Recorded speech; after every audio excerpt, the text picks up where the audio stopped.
Welcome. In this video I will show you how to enable game console menu on your DREAME TV. First of all, make sure that your TV is updated to the latest version by pressing the gear button and go into all settings.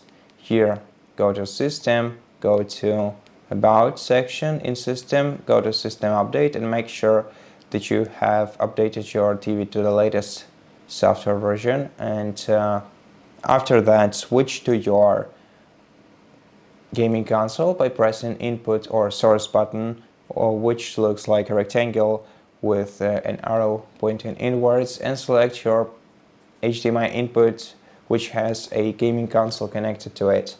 Now, to enable your gaming console menu, you have to press an Input button once again, and then in the shortcuts select Game Console.